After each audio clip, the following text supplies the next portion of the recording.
Olá, boa noite, amigos. Sejam bem-vindos. Vamos iniciar mais um Evangelho no Lar, esse domingo.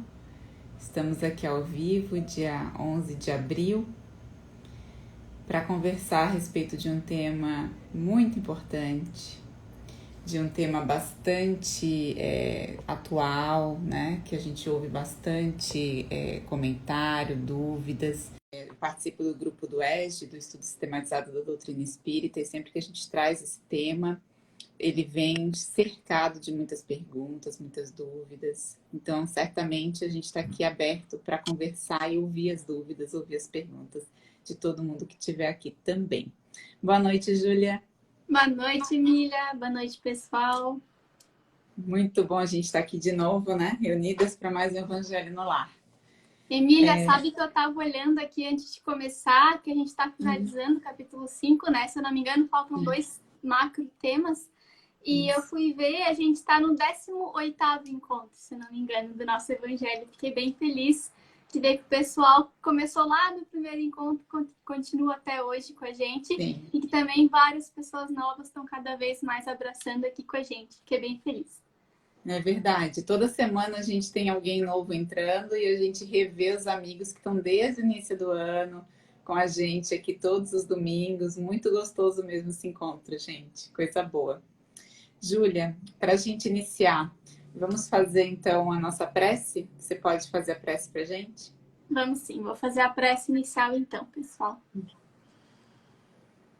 Que possamos elevar nossos corações fragilizados e angustiados à espiritualidade amiga e benfeitora, que se faz presente nos nossos dias, nos amparando, nos guiando e intuindo. Que possamos manter nossa fé, nossa força de vontade e certeza de que o futuro será melhor. Espiritualidade amiga conta com o nosso auxílio, com o nosso apoio, com a nossa dedicação neste momento, que possamos então ser essa fonte de pacificação aonde quer que nos encontremos. Que assim seja. Que assim seja. Boa noite mais uma vez, pessoal que está entrando. A gente está vendo os ois, os tchauzinhos. Muito bom estar com vocês. E hoje a gente vai trazer um tema que é o item 28 lá do capítulo 5º, né, do Bem-aventurados os aflitos. Será lícito abreviar a vida de um doente que sofra sem esperança de cura? Um homem está agonizante, presa de cruéis sofrimentos. Sabe-se que seu estado é desesperador. Será lícito pouparem-se-lhe alguns instantes de angústias, apressando-se-lhe o fim? Quem vos daria o direito de prejulgar os desígnios de Deus? Não pode ele conduzir o homem até a borda do fosso, para daí o retirar, a fim de fazê-lo voltar a si e alimentar ideias diversas das que tinha? Ainda que haja chegado ao último extremo moribundo, ninguém pode afirmar com segurança que lhe haja soado a hora derradeira. A ciência não se terá enganado nunca em suas previsões? Sei bem haver casos que se podem com razão considerar desesperadores, mas se não há nenhuma esperança fundada de um regresso definitivo à vida e à saúde, existe a possibilidade atestada por inúmeros exemplos de o doente, no momento mesmo de exalar o último suspiro, reanimar-se e recobrar por alguns instantes as faculdades. Pois bem, essa hora de graça que lhe é concedida pode ser-lhe de grande importância. Desconheceis as reflexões que seu espírito poderá fazer nas convulsões da agonia e quantos tormentos lhe pode poupar um relâmpago de arrependimento. O materialista, que apenas vê o corpo e em nenhuma conta tem a alma, é inapto a compreender essas coisas. O espírita, porém, que já sabe o que se passa no além-túmulo, conhece o valor de um último pensamento. Minorai os derradeiros sofrimentos quanto o puderdes, mas guardai-vos de abreviar a vida, ainda que de 1 minuto, porque esse minuto pode evitar muitas lágrimas no futuro. Esses ensinamentos são de São Luís, foram dados em Paris, 1860. Gente, esse tema, então, é eutanásia, né? Que a Federação Espírita Brasileira, inclusive, uns anos atrás, publicou um material muito legal. A gente vai deixar o link aqui, eu e a Júlia lemos esse material para nos prepararmos para essa conversa de hoje. E é um material que compila uma série de informações, né, de livros da doutrina, desde as obras básicas, as obras secundárias também, e artigos científicos, e é muito interessante esse material, tá? Vai ficar aqui à disposição para vocês. Eu queria começar, Ju, se você deixar, vou começar os comentários aqui, por um aspecto. Antes de começar, queria dizer que essa conversa e qualquer conversa que a gente tenha sobre assuntos polêmicos, a gente está falando sempre num tom de acolhimento, nunca de julgamento. Então, independente do que você acredita, se já aconteceu algum caso na família, a gente não está aqui para julgar. A gente está aqui para contar um pouquinho sobre a nossa perspectiva, mediante as leituras que a gente faz dos livros da doutrina espírita, de casos que a gente também ouve, né, de ensinamentos que a gente recebe. Então, sintam-se acolhidos, independente da opinião que vocês tenham, tá? Sobre esse caso. Então, a gente está aqui para aprender mais. Bem, gente, em relação, né, a essa leitura, quando eu estava lendo, e não foi a primeira leitura que eu fiz, mas quando eu estava lendo em voz alta aqui para vocês, me veio a imagem de Lázaro. Então, eu queria começar por isso. Não sei se a Ju vai trazer esse caso. Então, tá bom. Sem spoilers. Foi só um fio pode aqui. falar, eu não ia trazer esse caso, porque eu trouxe muita coisa, ia ficar demais, mas eu li sobre Lázaro também e foi o que me veio à mente. Emília, compartilha então, por favor, já que as pessoas gostaram. Eu, sinceramente, me veio agora, como se fosse um relâmpago de pensamento na leitura, quando São Luís traça aqui, né, e fala o seguinte: não pode ele conduzir o homem até a borda do fosso para daí o retirar, a fim de fazê-lo voltar a si e alimentar ideias diversas das que tinha. E o caso de Lázaro é emblemático nesse ponto, né? Porque ele era um espírito até então revoltado, né? O Evangelho nos traz ele assim, como alguém que estava num momento de declínio. Ele chega a ser considerado morto, né? Ou moribundo, enfim. E Jesus o torna, né, volta à vida, né? Ele volta à vida mediante a intervenção de Jesus. E dali em diante ele transforma a vida dele. Aquela encarnação dele se transforma completamente, né? Ele vira realmente um seguidor do Cristo e o coração dele é transformado.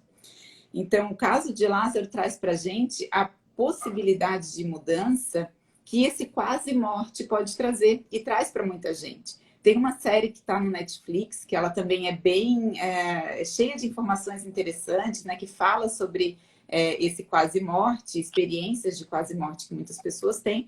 E essas experiências são muito, muito impactantes, né? Para dizer o mínimo.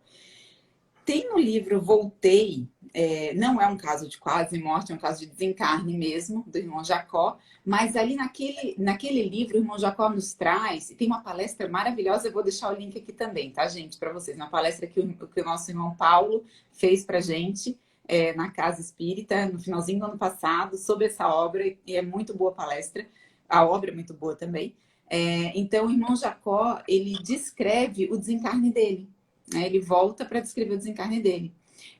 E o irmão Jacó descreve em detalhes a experiência, né, do ponto de vista em primeira pessoa de quem está desencarnando.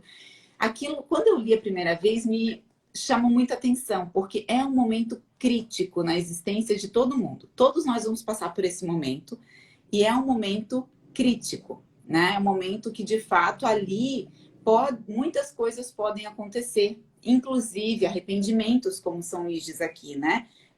E esse relâmpago de arrependimento pode poupar muito tempo depois de agonia para esse espírito, né? Depois do desencarne.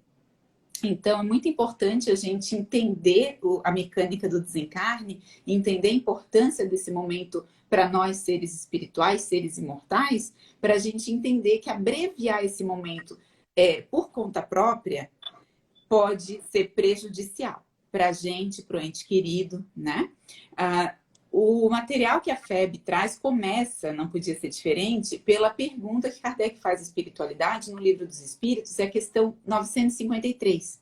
E Kardec pergunta assim: quando uma pessoa vê diante de si um fim inevitável e horrível, será culpada de abreviar de alguns instantes os seus sofrimentos, apressando voluntariamente sua morte?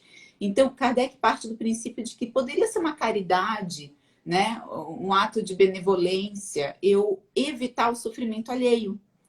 Mas a espiritualidade é categórica na resposta. Diz assim: é sempre culpado aquele que não aguarda o termo que Deus lhe marcou para a sua existência. E quem poderá estar certo que, malgrado as aparências, esse termo tenha chegado, de que um socorro inesperado não venha no último momento? Né? Então, além da gente desconhecer o momento da morte mesmo, só Deus sabe, né? A gente desconhece isso. A gente também desconhece a real experiência de quem está passando por aquilo. O que para a gente pode parecer sofrimento, para aquele indivíduo pode ser redenção. Tem um caso muito interessante que aconteceu com um amigo nosso. Não vou falar o nome da pessoa, mas eu vou contar, né? O milagre não santo. E esse amigo, ele conta pra gente que aconteceu com o pai dele. O pai dele, no momento do desencarne, estava numa situação assim de um coma já, né? Muito prolongado. E o médico propôs para a família, daria para abreviar, porque não tem mais chances de, né, dessa pessoa voltar à vida, né? Se refazer, enfim. E a família espírita, né? O pai dele também espírita, ele diz assim para o médico, né? Esse amigo diz assim: não aceitamos, doutor, né? De jeito algum, a nossa crença, ele precisa viver, se manter vivo, né? No corpo até o momento do desenlace final. E o médico, então, claro, aceita, né? A decisão da família. E depois, por intermédio da mediunidade, o pai vem se comunicar e o relato é de que naqueles momentos finais ele conseguiu uma bênção de perdoar uma pessoa que ele por muitos anos guardou muita mágoa. E aquele ato, no final da vida, naqueles momentos finais, foi crucial para o encaminhamento, para a elevação espiritual dele. Então pensem vocês o peso que não seria para essa família se eles tivessem uma visão materialista. Uma visão de só aqui, só o que eu estou vendo é o que conta, né? E se eles abreviassem aquela vida e depois viesse um relato de que, nossa, aquela era a chance final e ela não foi dada, não foi completa, não foi bem sucedida. Seria de realmente muita angústia, né? Mas, graças a Deus, eles tinham, né? O coração no lugar certo e tomaram uma decisão que foi de benefício para todos. Apesar de que, para quem observa, é muito angustiante, né? Não vamos dizer que não é, é muito angustiante. Tem um outro caso, Júlia, para encerrar essa minha contribuição aqui, que eu queria trazer, que é sobre esse ponto do nosso desconhecimento dos desígnios divinos e da bondade de Deus. Né? A gente ainda duvida, a gente vê uma situação que para a gente é dolorosa, a gente duvida da bondade de Deus, a gente ainda não consegue conceber que aquela situação, por mais dolorosa que seja, ela acontece porque Deus quis assim, porque é o melhor para aquela criatura, para aquelas criaturas envolvidas. Tem um caso que exemplifica muito isso, que está nesse material da FEB também, e que vem do livro Chico de Francisco, do Adelino da Silveira, que conta casos, né, do Chico Xavier. Aliás, eu vou, rapidamente um parênteses, a gente publicou essa semana no blog da associação um artigo sobre a palestra da Maria Alice, sobre a mediunidade do Chico, né, o exemplo de mediunidade do Chico. Tá realmente assim também muito bonita a palestra, né? Vale a pena a gente conferir. E o Chico, ele visitou durante muitos anos um jovem que morava num casebre, né, num barraquinho perto da mata. E esse jovem, ele estava acamado. Ele vivia numa situação muito precária. A mãe também era doente, assim como ele. E o Chico ia lá de vez em quando, dar uma ajuda, limpar a casa, dar banho, né, naquele jovem. Enfim, e ele tinha um estado de alienação mental. Né? Ele não conseguia nem entender o que estava acontecendo com ele, era muito doente, né? E então, assim, o Chico ia lá e ajudava, e aquela situação precária mesmo, né? Um quadro muito triste. E às vezes iam grupos de pessoas com o Chico também para ajudar, e numa dessas vezes foi um médico junto. E o médico, vendo a situação, né? E vendo que aquela criatura não respondia, né? Não tinha assim o que pra gente, né? Se a gente olha com olhar materialista, acha que não tem vida, né? Que a pessoa não está reagindo, né? Mas está vivo, está ali, o corpo orgânico está vivo, né? E ele pergunta para Chico: nem mesmo nesse caso a eutanásia seria perdoável? Né? Será que nesse caso dele é um caso de sofrimento para ele, para os envolvidos? Será que nesse caso, então, Chico? E o Chico responde para esse médico: doutor, não creio. Esse nosso irmão, e aí ele vai explicar no caso, por que aquele espírito estava naquela condição. Né? E aí a gente se sente pequenininho. A gente não entende mesmo. Né? A gente só vê o que está na nossa frente. Esse nosso irmão, em sua última encarnação, tinha muito poder. Perseguiu, prejudicou e com torturas desumanas tirou a vida de muitas pessoas. Algumas o perdoaram, outras não. E o perseguiram durante toda a sua vida. Aguardaram seu desencarne e assim que ele deixou o corpo, eles o agarraram e o torturaram de todas as maneiras durante muitos anos. Este corpo disforme e mutilado representa uma bênção para ele. Foi o único jeito que a providência divina encontrou para escondê-lo dos seus inimigos. Quanto mais tempo ele aguentar, melhor será. Daí Chico explica que com o passar dos anos, né, o que poderia acontecer? Os inimigos vão perdoar, vai ter intervenção também, né, para que o coração desses inimigos seja, né, compreenda a situação. Outros inimigos vão ter reencarnado, então vão deixar de persegui-lo de forma tão cruel. E aplicar a eutanásia naquele caso seria devolvê-lo naquele momento às mãos dos inimigos, que traria os problemas, que foi exatamente o que aquela encarnação, que certamente não foi fácil de acontecer, né? Aquela encarnação veio interromper aqueles problemas. Então, daí o médico pergunta para o Chico também como é que ele vai resgatar os crimes, né? Daí o Chico cita o Humberto de Campos, né? Então, assim, o irmão X costuma dizer que Deus usa o tempo e não a violência. Né? Então, tudo a seu tempo. E esse caso traz esse olhar para a gente, né? Da nossa imortalidade, da importância da gente desenvolver a paciência, a resignação nos momentos mais críticos. Eu tenho mais um detalhe para trazer sobre a eutanásia, que foge um pouquinho desse viés, Júlia, que é sobre a eutanásia em animais. Mas eu vou trazer no final, eu queria te ouvir primeiro. Tá bom. Gostei das tuas considerações, Emília. Obrigada. E eu também tinha pensado bastante em Lázaro. Então, que legal que você também teve esse vislumbre na leitura de hoje e compartilhou com a gente. Antes de começar minhas considerações, esse material que a Emília comentou no início, da FEB, que eu e ela, a gente leu para trazer aqui na conversa com vocês, é um material de valorização da vida. Ele não é de agora, de alguns anos já, mas é um material muito bacana. Na verdade, o que eles fizeram foram juntar algumas obras espíritas com determinados temas relacionados à valorização da vida. Então, tem eutanásia, que foi o que a gente leu, tem aborto, violência, consumo de drogas, acho que são 6 ou 7 temas, e a gente vai deixar no link já do nosso perfil aqui do Instagram, mas a gente vai deixar aqui no vídeo depois que ele finalizar também. Vale a pena ter esse material sempre salvo, né, Emília? Sempre que esse assunto voltar à tona, dá uma lidinha nesse material, que é um resumo bem, bem legal. Eu, particularmente, fiquei só nesse material para nossa conversa de hoje. Eu não fui em outro lugar, para mim foi mais que suficiente.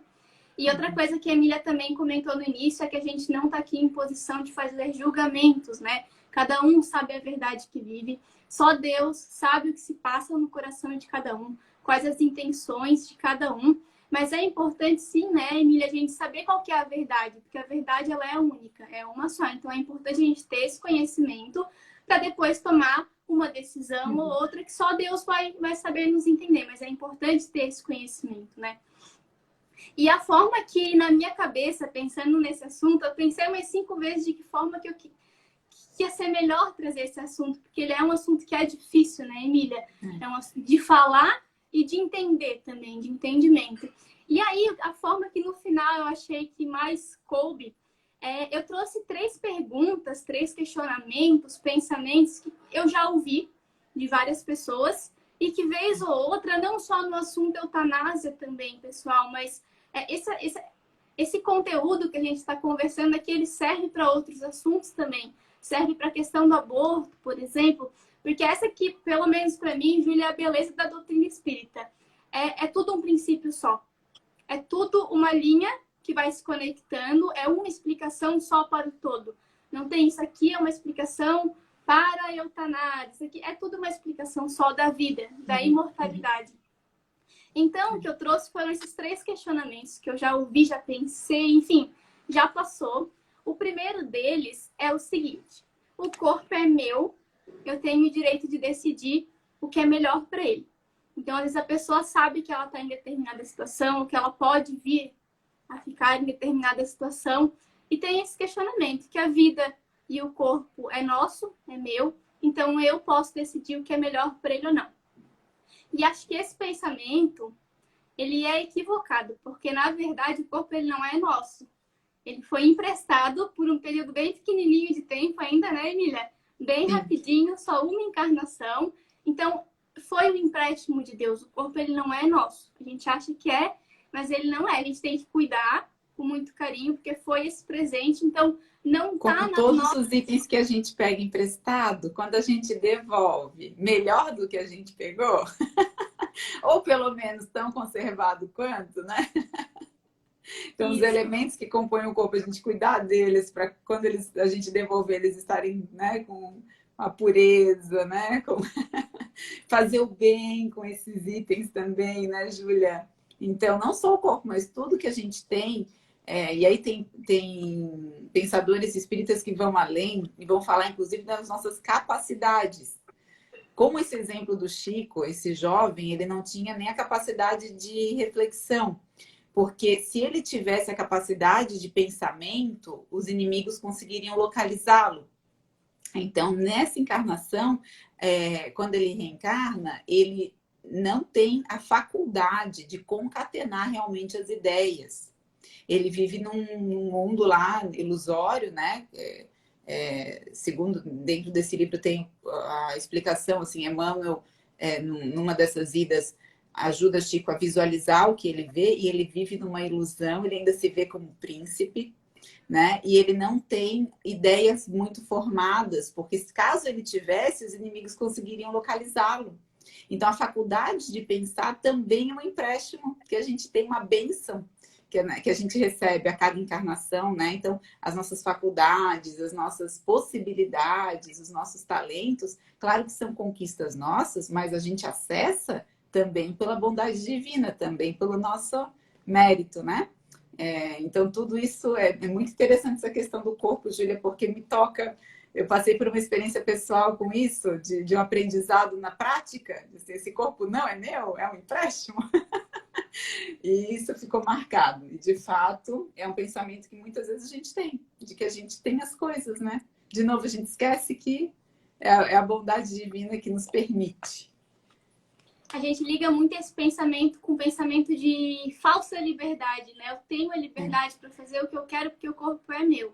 Então, a partir que tu começa a mudar esse pensamento para que o corpo não é seu, que ele foi emprestado, que ele é um instrumento para você evoluir e praticar o bem, o pensamento começa a mudar. E a gente tem que começar isso com as coisas pequenas do dia a dia. Para quando e se em algum momento a gente se deparar com uma situação tipo a eutanásia, a gente já está um pouco mais preparado, né, Emília? E as experiências como lições também, nesse caso, né, Júlia? Também é uma outra forma de enxergar. Porque se eu enxergo a experiência como uma punição, como uma dor, né, como algo que está me tirando o prazer de viver, de fato, a forma de encarar dificulta, né? Agora, se eu olho como uma lição, o que eu posso aprender daqui? Né? Por que isso está acontecendo comigo nesse momento? Como é que é a melhor forma de passar por isso? Né? É outra forma de enxergar a mesma situação. Isso, é isso mesmo, Emília. E se então o corpo não é nosso, foi emprestado, não cabe a nós também nos livrarmos dele, né? Saber o momento que findou, cabe a Deus.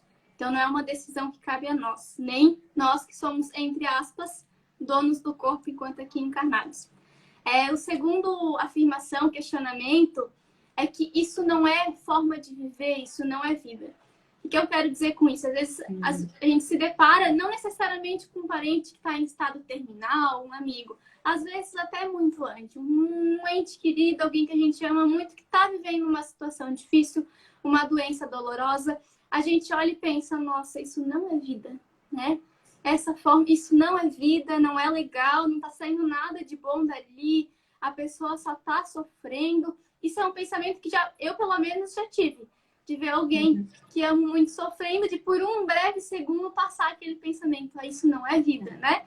Mas aí não é vida o quê? Pensando na visão material da coisa, né? Sim, estar acamado, não poder às vezes fazer uma refeição sozinho, não poder ir no banheiro, tomar um banho, coisa básica, a pessoa às vezes não consegue fazer sozinho. Pensando na vida material, realmente, né, minha Emília? Não é uma forma que ninguém queira viver assim. Mas pensando no espírito, o espírito muitas vezes pediu por aquilo. Ele está ali depurando algo que é necessário e aquela é a necessidade dele, é através daquele sofrimento que vai depurar. Eu vou falar um pouquinho mais disso depois. E aí, nessa questão de não ser vida, eu lembrei de 2 filmes. Acho que muitos de vocês já assistiram. O primeiro é aquele Como Eu Era Antes de Você. O jovem, ele era muito rico, tinha uma vida, teoricamente, com tudo, com todas as posses materiais. E aí, ele ficou tetraplégico, se eu não me engano. Aí a menina que foi cuidar dele tinha uma vida muito simples, mostrou o amor para ele, mostrou o carinho, o cuidado. Eles se apaixonaram, ele encontrou algo que ele nunca tinha visto, que era o amor.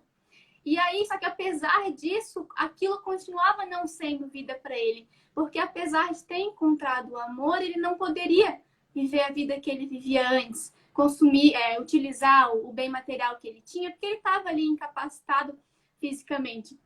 Então, ele optou por não abraçar esse amor que foi possibilitado para ele, essa outra oportunidade, porque ele não poderia ter aquele mesmo padrão material. Então, esse filme ele traz essa questão da visão material.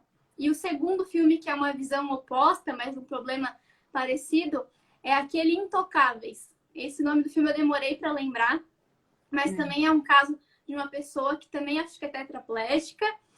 E aí o enfermeiro, o cuidador, também vem, traz uma nova visão. Eles pulam de paraquedas, ele volta a fazer várias coisas, apesar da impossibilidade física dele. Eles se tornam grandes amigos. Essa pessoa depois ainda se casa, tem filhos. Então, esse segundo filme traz muito essa visão de alguém que, apesar dessa dificuldade, não estava em caso terminal, né? Não é esse o caso, mas que conheceu o amor, foi apresentado um amor, uma visão nova de vida, que nem foi apresentado para Lázaro, né, Emília? E optou por seguir nesse novo caminho. Então, muitas vezes, essa situação, apesar da pessoa acabar desencarnando, é uma oportunidade de repensar o caminho que está sendo seguido. E aí, o terceiro questionamento, a afirmação que também me veio na cabeça, é o seguinte, eu que estou de fora, né, assistindo, eu não quero ver alguém que eu amo sofrer. Eu quero acabar com o sofrimento dessa pessoa, né? A minha intenção aqui de fora é não ver a pessoa que eu amo sofrer. É contra a nossa lei, né? É a nossa natureza, Emília. A gente vê alguém sofrendo que a gente ama, a gente quer acabar com esse sofrimento. E dói muito, né? Dói muito na gente. Mas às vezes, Júlia, será que isso também não tem relação? Será que não é, às vezes a lição não é só para a pessoa, mas para a família? Exato. Muitas vezes a gente pensa, né, Emília, que a gente quer ver essa pessoa livre. Eu acho que essa palavra livre, livre da doença, livre do sofrimento, livre de estar num hospital, enfim. E daí é esse ponto que me veio na cabeça em seguida, Emília. Muitas vezes, na verdade, o que a gente quer é nos vermos livre do sofrimento. A gente, não que o sofrimento ele é verdadeiro, é plausível, né, Emília? A gente está de fora, a gente vai sofrer, é natural, a gente é humano. Mas às vezes a gente quer se ver livre desse sofrimento nosso. Às vezes não é nem da pessoa que está ali em um estado terminal. A gente não aguenta mais esse sofrimento. E aí vem Emmanuel, eu vou até ler para vocês a frase, mas Emmanuel ele traz o seguinte, que a eutanásia, ou tentar acabar com o sofrimento de alguém que a gente ama, na verdade, o Emmanuel ele nos traz como sendo uma falsa noção de piedade, de caridade e de amor. Isso eu achei bem interessante, que é uma falsa noção. A gente, muitas vezes, pelo menos eu acredito, né, que quem toma essa decisão da eutanásia está fazendo aquilo por amor, por misericórdia, porque quer acabar com o sofrimento daquele que está do outro lado, mas Emmanuel nos traz que isso é uma falsa noção. Pode parecer que ali no momento você está assim acabando com essa dor, seja sua ou do outro, mas que é falsa, que não vai acabar, aí pelos motivos que a Emília já trouxe, pelos motivos que a doutrina espírita nos esclarece. E aí, aqui tem uma frase também que eu achei muito bonita. A visão da doutrina espírita de que a vida continua, de que é só o corpo que morre, que nosso espírito ele é imortal, ele é um convite de amor para nós. É um convite divino que a gente tem que aceitar, que é esse mesmo convite que foi feito nesses 2 filmes que eu citei. É um convite, essa imortalidade para a gente aceitar esse amor divino que nos é dado. Então a gente não pode desperdiçar, nem se for 5 minutos a mais, 5 minutos a menos, né? Porque muitas vezes a gente pensa, os médicos aqui já desacreditaram que a pessoa tem questão de um dia de vida ligada às máquinas, é um dia. O que vai fazer diferença um dia, uma hora, né, Emília? E aí, tem uma outra frase, deixa eu pegar aqui para vocês exatamente, é a seguinte. O Espírito comprova pela paciência, pela resignação e pela fé o proveito de toda uma existência. Esses minutos podem diminuir o sofrimento moral no plano espiritual. Isso aqui eu achei muito interessante, que o Espírito comprova o proveito de toda uma existência. Muitas vezes o Espírito passou uma existência inteira lutando para se tornar alguém melhor, para passar pelas expiações que eram necessárias. Teve todo um esforço, uma dedicação. E esses minutos finais, eles são essenciais. Ou vai tudo por água abaixo, tudo que o Espírito lutou para conquistar, ou às vezes o Espírito não lutou tanto assim quanto deveria para conquistar, e aqueles minutinhos finais, aquele 1 minutinho é o necessário para ter um arrependimento, que nem a história que a Emília trouxe, né? Ter um perdão. É questão de minutos, gente, é o suficiente para o nosso coração se abrir e se desarmar para esse momento que é o desencarne. Então, tanto nesses 2 sentidos, né? O espírito que está muito mais voltado para o materialismo, ele tem essas últimas chances de arrependimento e de mudar o pensamento, mas também o espírito que teve um proveito muito bom a existência inteira, se nesses minutos finais se desespera, se angustia, fica revolta. Com medo, se revolta, era a palavra-chave, às vezes cai por água abaixo tudo que construiu. Então, esses minutos, eles são, sim, necessários e não cabe a gente decidir isso, porque a gente não sabe, né, Emília, nem o que Deus tem para nós e nem o que a pessoa que está ali no corpo está passando e está sentindo. Às vezes, por fora, a gente acha que a pessoa está sofrendo, mas, na verdade, não está, ela está depurando e está feliz de estar tendo aquela oportunidade. E aí, para finalizar, ali na leitura que a Emília fez do Evangelho, eu vou reler só a frasezinha para fazer o comentário, que diz: conheceis as reflexões que o Espírito poderá fazer nas convulsões da agonia e quantos tormentos lhe pode poupar um relâmpago de arrependimento. E isso aqui é muito importante a gente saber, que essa linha de raciocínio e esse entendimento, ele só se faz possível com o conhecimento da imortalidade. Não tem como ter, né, Emília, essa linha de raciocínio e esse entendimento do assunto se você não saber que a imortalidade existe, que a gente somos espíritos imortais e que só o corpo morre. Então, por isso que a Emília até começou a fala dela, dizendo que a gente... Desculpa, eu te interrompi, Júlia. Termina que eu vou, na sequência, concluir o raciocínio. Não, você ia comentar que foi por isso que a Emília começou a fala dela, dizendo que não é um lugar de julgamento, até porque não cabe a nós julgarmos, né? Mas que a doutrina espírita, ela traz todo esse desencadear de informações, que não é uma, não é outra, porque olha só o que a gente conversou hoje, né, Emília? Tem que entender que Deus existe, tem que entender que Deus é justo e bom, tem que entender que somos espíritos imortais, tem toda uma série de conhecimentos que é necessário, que a gente tem que buscar, mas que não é de um dia para o outro que a gente vai adquirir esse conhecimento. E além do conhecimento, é tocar o nosso coração de verdade, porque saber é uma coisa, né? Mas ter certeza e vivenciar isso é outra.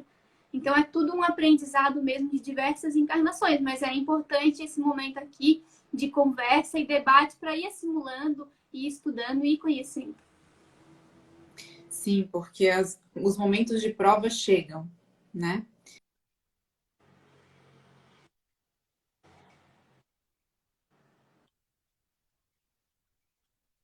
Isso faz a diferença em como a gente vai, né, sofrer, assim, a dor vai acontecer, né? O sofrimento é a escolha e às vezes o desconhecimento e às vezes, né, os apegos e outras coisas envolvidas. Então acho que esse momento às vezes de ver o sofrimento de um ente querido é natural que a gente sofra junto e queira minimizar, né? É natural.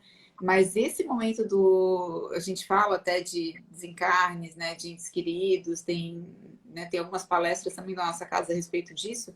É um momento, sim, de sedimentar esses conhecimentos eternos que a vida trouxe. A respeito da nossa imortalidade, a respeito da certeza de um reencontro, a respeito da certeza de que nós não estamos aqui juntos por acaso, né? Que Deus é bom, que temos muito que aprender para seguir na caminhada evolutiva. Como eu falei que ia comentar a respeito da eutanásia nos animais, que eu acho que é um tema também, Júlia, que a última vez que eu tinha acessado esse material da FEB, até por isso que eu levantei ele para essa nossa conversa, foi a partir de uma pergunta de uma amiga minha, uns meses atrás, que estava com né, um animalzinho de estimação dela em sofrimento agudo, assim, né? Chorando de dores, madrugada dentro, e ela sem dormir, uma situação bem crítica mesmo que ela passou, uma situação bem, né, complicada e um bichinho que conviveu com ela desde a da infância, na adolescência toda, fase adulta, momentos bons, momentos ruins. A gente se apega, esses bichinhos eles viram mesmo assim nossos amigos, né, nossos companheiros. E ela estava com o diagnóstico do veterinário de encaminhar o bichinho que já não tinha mais o que fazer por ela, a morfina já não estava ajudando mais, né? Já estava um caso realmente muito avançado e o encaminhamento seria a eutanásia. E ela pensou muito e ela estava nesse momento de reflexão e me pediu ajuda.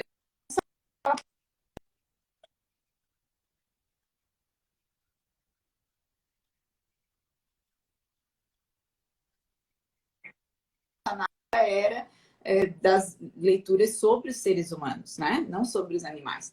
E aí eu encontrei nessas pesquisas um livro que é do Marcel Benedetti. O Marcel, ele é médico veterinário, espírita. E o nome do livro é A Espiritualidade dos Animais. E foi uma coisa muito interessante de lembrar desse livro, porque eu estava um dia de férias e numa bibliotequinha, sabe aquelas bibliotequinhas de 10 livros que tem às vezes no hotel que você fica? Tinha esse livro lá. E eu peguei esse livro para ler e fui aprendendo a respeito desse tema e lembrei desse livro quando veio esse assunto da eutanásia em animais. E o Marcel, ele coloca que a liberdade dos animais ela é limitada e eles não estão sujeitos à expiação como a gente está. Então, eles progridem meio que por força, meio que numa sequência da vida, das encarnações, uma atrás da outra. Não tem, assim, tanto planejamento como é o nosso caso, né? Não tem assim, vou espiar uma falta, o animal não tem isso, né? Como a gente tem. Então, são os seres humanos, segundo o Marcel disse, os responsáveis pelo cuidado e auxílio no progresso dos animais. Então, também cai sobre nossa responsabilidade auxiliá-los nessa jornada, né? Preservar suas vidas e garantir-lhes uma encarnação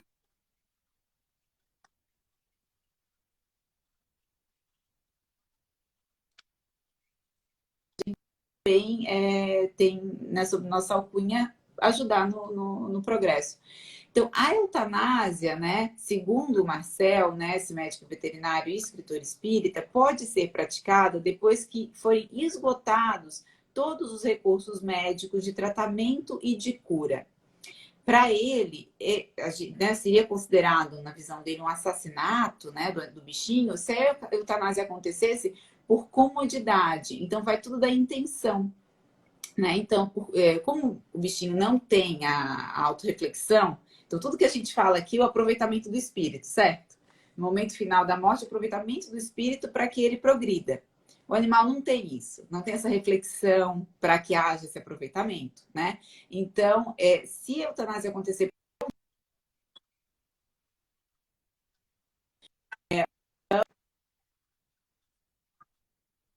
mais e praticam essa, né, essa eutanásia porque não tem mais espaço, porque deu um determinado tempo, para isso o Marcelo diz que não é adequado, né? Mas se o dono tem a paciência de passar por aquele período com o bichinho, tá ali aprendendo junto, né? Colaborando com a existência desse bichinho, até o momento que não tem mais alternativa, né? Aí ele diz que haveria sim um caso né, de acontecer essa eutanásia esgotados todos os recursos, né, de cura.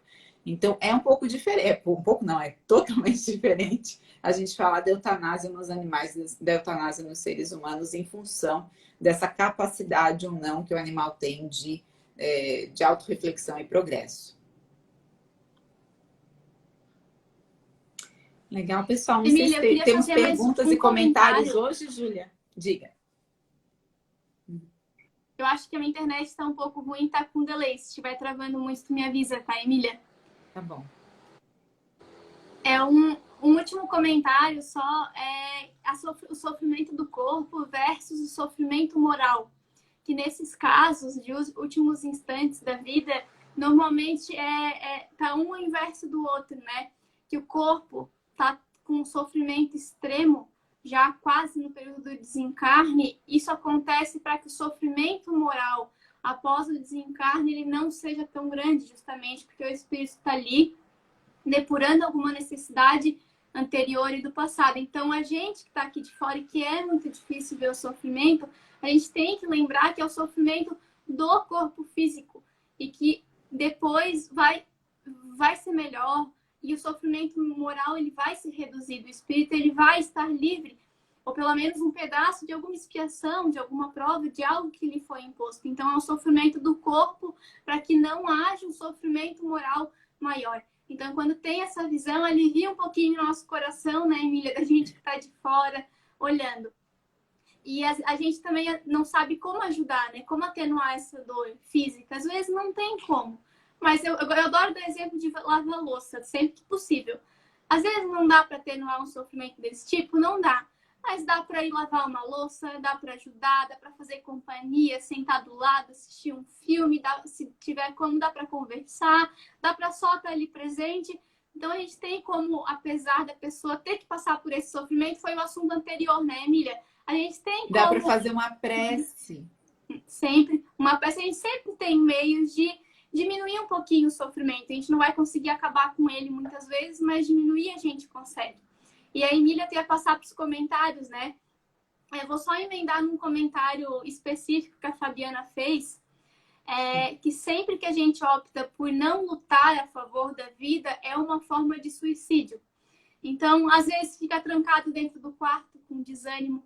É uma forma, não vai estar, é um suicídio inconsciente, mas é um início. A gente já conversou isso em outros encontros. Que às vezes começa com desânimo, com uma melancolia. Então, ficar trancado no quarto, não se relacionar, o desespero, a irritação, tudo isso é a forma de a gente não lutar pela vida.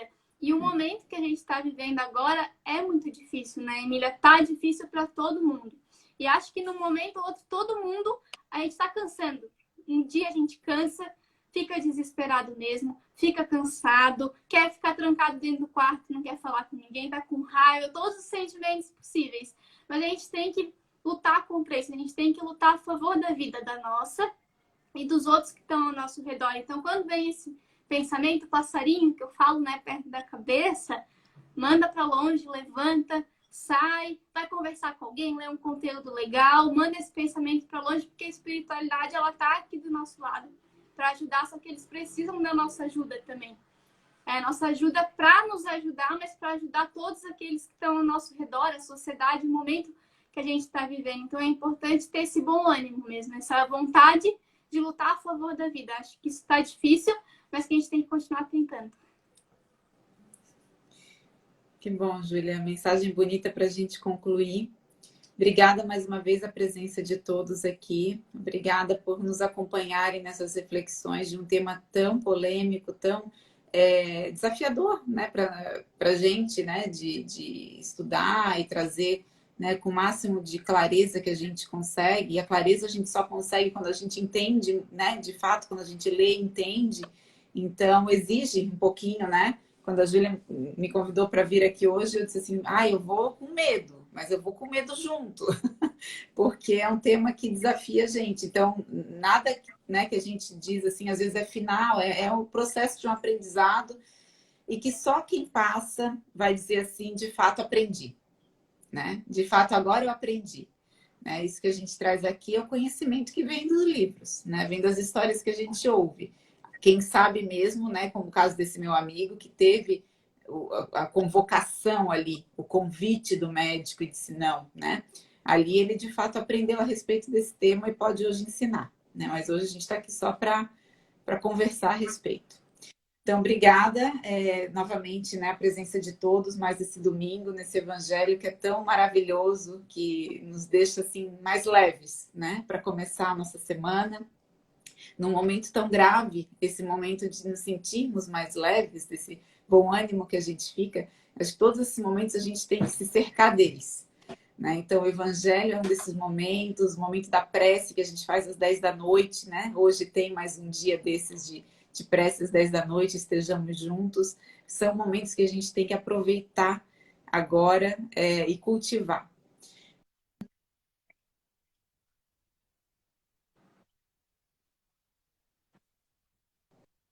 Vibrarmos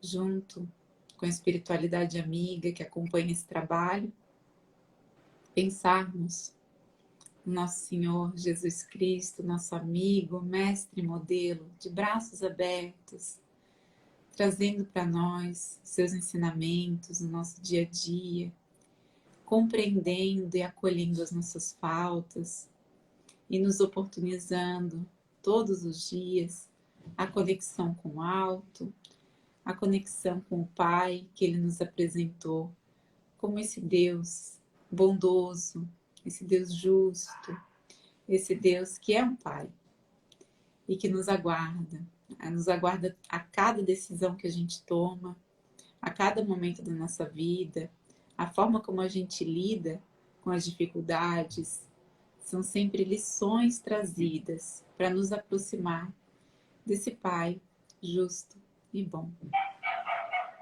Agradecemos essas oportunidades, agradecemos a amizade de todos que estão no lar, de corações abertos. Próximo, assim seja.